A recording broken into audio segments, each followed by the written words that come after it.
ನನ್ನ ಫ್ರೆಂಡ್ ಮಿಂಚು ಇದ್ದಾಳಲ್ಲ, ಅವಳು ಗಣಪತಿ ಹಬ್ಬ ಸೆಲೆಬ್ರೇಟ್ ಮಾಡೋಕ್ಕೆ ಮಹಾರಾಷ್ಟ್ರಕ್ಕೆ ಹೋಗ್ತಾ ಇದ್ದಾಳೆ ಅವ್ರ ಮಾವನ ಮನೆಗೆ. ಅವಳು ಹೇಳ್ತಾ ಇದ್ಲು, ಗಣಪತಿ ಹಬ್ಬ ಕರ್ನಾಟಕಕ್ಕಿಂತ ಮಹಾರಾಷ್ಟ್ರದಲ್ಲಿ ತುಂಬ ಗ್ರ್ಯಾಂಡಾಗಿ ಸೆಲೆಬ್ರೇಟ್ ಮಾಡ್ತಾರೆ ಅಂತ. ನೋಡೋಕ್ಕೆ ತುಂಬ ಚೆನ್ನಾಗಿರುತ್ತಂತೆ ಅಕ್ಕ, ನಿಜಾನಾ? ಹೌದು ಪುಟ್ಟಿ, ಮಹಾರಾಷ್ಟ್ರದಲ್ಲಿ ಗಣಪತಿ ಹಬ್ಬನ ತುಂಬ ಗ್ರ್ಯಾಂಡಾಗಿ ಸೆಲೆಬ್ರೇಟ್ ಮಾಡ್ತಾರೆ. ಯಾಕೆ ಅಂದರೆ ಗಣಪತಿ ಹಬ್ಬ ಸ್ಟಾರ್ಟ್ ಆಗಿದ್ದೆ ಫಸ್ಟು ಮಹಾರಾಷ್ಟ್ರದಲ್ಲಿ.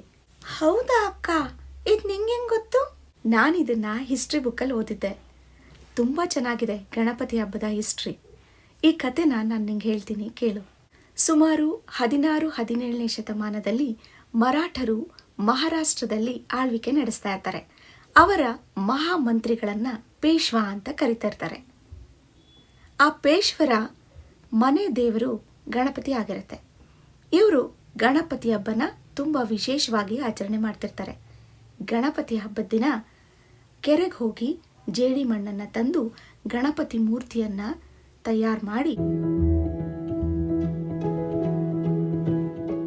ಅದನ್ನು ಪೂಜೆ ಮಾಡಿ ನಂತರ ಹಬ್ಬ ಆದಮೇಲೆ ಯಾವ ಕೆರೆಯಿಂದ ಜೇಡಿ ಮಣ್ಣನ್ನು ತಂದಿದ್ರೋ ಆ ಕೆರೆಗೆ ಗಣಪತಿ ವಿಗ್ರಹನ ಮುಳುಗಿಸಿ ಬರ್ತಿರ್ತಾರೆ.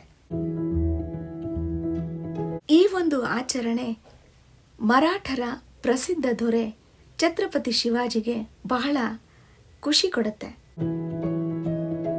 ಈ ಒಂದು ಹಬ್ಬವನ್ನ ಮಹಾರಾಷ್ಟ್ರದ ಎಲ್ಲ ಜನರು ಆಚರಣೆ ಮಾಡಬೇಕು ಅಂತ ಅವರಿಗನ್ಸುತ್ತೆ. ಅಂದಿನಿಂದ ಮಹಾರಾಷ್ಟ್ರದ ಎಲ್ಲ ಮನೆಗಳಲ್ಲೂ ಗಣಪತಿ ಹಬ್ಬ ಮಾಡೋಕೆ ಶುರು ಮಾಡ್ತಾರೆ. ಪ್ರಾರಂಭದಲ್ಲಿ ಇದು ಮನೆಗಳಲ್ಲಿ ಆಚರಣೆ ಆಗ್ತಾ ಇದ್ದಿದ್ದಂಥ ಹಬ್ಬ ನಂತರದ ದಿನಗಳಲ್ಲಿ ಬೀದಿಗಳಲ್ಲಿ ಸಮೂಹಗಳಲ್ಲಿ ಆಚರಣೆಗೆ ಬರುತ್ತೆ.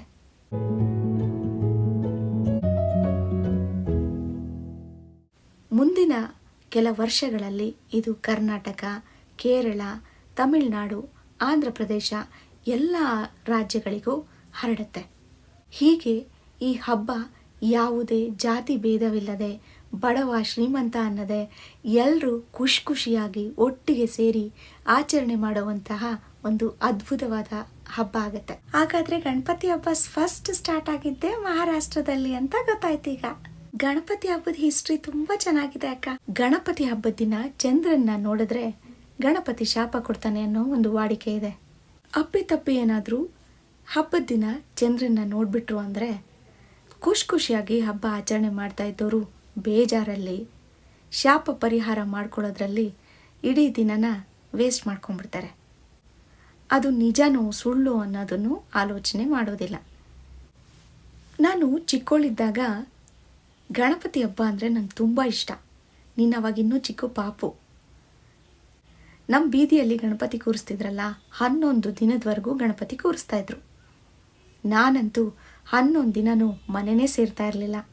ಅಲ್ಲಿ ಮೈಕ್ ಇರ್ತಾ ಇತ್ತು. ದಿನ ಸ್ಕೂಲಿಂದ ಬಂದ ತಕ್ಷಣ ಹೋಗಿ ಹಾಡು ಹೇಳೋದು, ಜೋಕ್ಸ್ ಹೇಳೋದು, ಆಮೇಲೆ ಅಲ್ಲಿ ನಡೆಸೋವಂಥ ಎಲ್ಲ ಆಟಗಳಲ್ಲೂ ನಾನು ಪಾರ್ಟಿಸಿಪೇಟ್ ಮಾಡ್ತಾ ಇದ್ದೆ. ತುಂಬ ಎಂಜಾಯ್ ಮಾಡ್ತಾ ಇದ್ದೆ.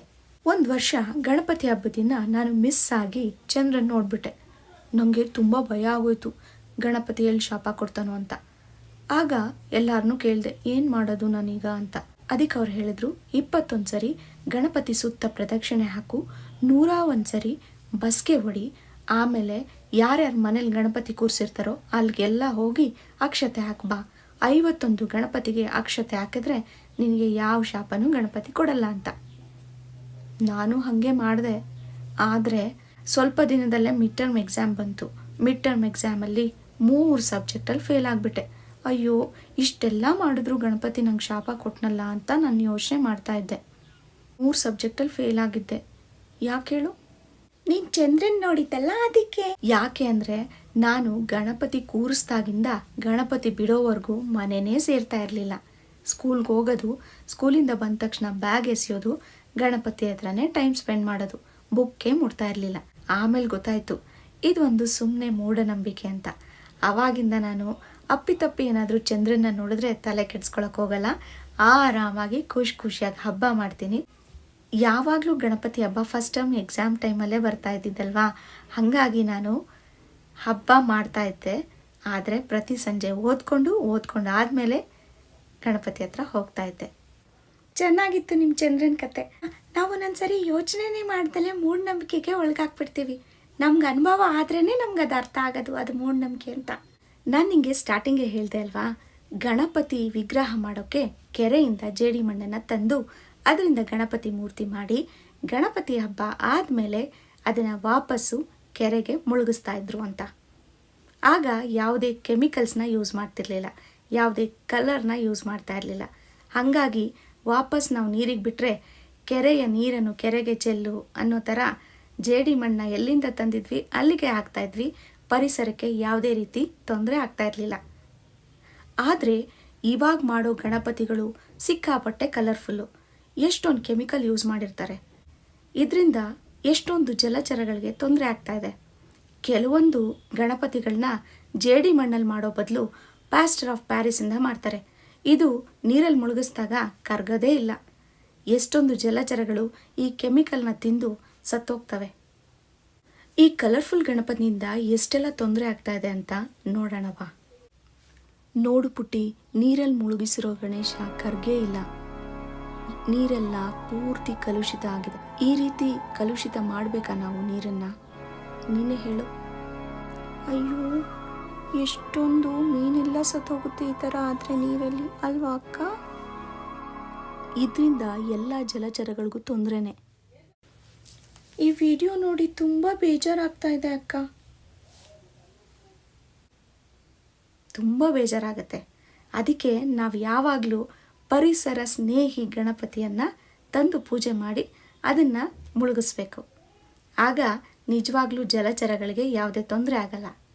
ಏನಂತೀಯ ಪುಟ್ಟಿ? ಜಲಚರಗಳಿಗೂ ತೊಂದರೆನೇ ಅಕ್ಕ. ಆಮೇಲೆ ಶುದ್ಧವಾದ ನೀರು ನಮಗೂ ಸಿಗೋದು ಕಷ್ಟ ಆಗುತ್ತೆ ಈ ರೀತಿ ಆದರೆ. ಅಕ್ಕ, ಇವತ್ತು ನೀನು ಗಣೇಶ ಹಬ್ಬ ಹೇಗೆ ಸ್ಟಾರ್ಟ್ ಆಯಿತು, ಯಾರು ಇದನ್ನು ಸ್ಟಾರ್ಟ್ ಮಾಡಿದ್ದು, ಇದ್ರ ಹಿಸ್ಟ್ರಿ ಎಲ್ಲ ಹೇಳಿದೆ. ತುಂಬ ಇಂಟ್ರೆಸ್ಟಿಂಗ್ ಆಗಿತ್ತು. ಆಮೇಲೆ ಗಣೇಶ ಹಬ್ಬದ ದಿನ ಚಂದ್ರನ ನೋಡಿದ್ರೆ ಏನೂ ಆಗಲ್ಲ ಅನ್ನೋ ಇನ್ಫಾರ್ಮೇಷನ್ನು ಕೊಟ್ಟೆ. ಆದರೆ ತುಂಬ ಬೇಜಾರಾಗೋ ವಿಷಯ ಅಂದರೆ ನಾವೆಲ್ಲ ಗಣಪತಿ ಹಬ್ಬ ಮಾಡೋಕ್ಕೋಗಿ ಎಷ್ಟೆಲ್ಲ ಪೊಲ್ಯೂಷನ್ ಮಾಡ್ತೀವಲ್ವಾ. ಇನ್ಮೇಲೆ ಯಾವತ್ತೂ ನಾವು ಈ ಥರ ಪೊಲ್ಯೂಷನ್ ಮಾಡಬಾರ್ದು. ನಾವಿನ್ಮೇಲೆ ಪರಿಸರ ಸ್ನೇಹಿ ಇಕೋ ಫ್ರೆಂಡ್ಲಿ ಗಣೇಶನ ತಂದು ಹಬ್ಬ ಮಾಡಬೇಕು ಅಂತ ಗೊತ್ತಾಯಿತು. ಇವತ್ತಿನ ವಿಡಿಯೋ ನಿಮ್ಗೆ ಇಷ್ಟ ಆಗಿದ್ರೆ ಲೈಕ್ ಮಾಡಿ, ಶೇರ್ ಮಾಡಿ. ನೀವಿನ್ನೂ ನಮ್ಮ ಚಾನಲ್ನ ಸಬ್ಸ್ಕ್ರೈಬ್ ಮಾಡಿಲ್ಲ ಅಂದರೆ ಸಬ್ಸ್ಕ್ರೈಬ್ ಮಾಡ್ಕೊಳ್ಳಿ. Thank you. See you soon.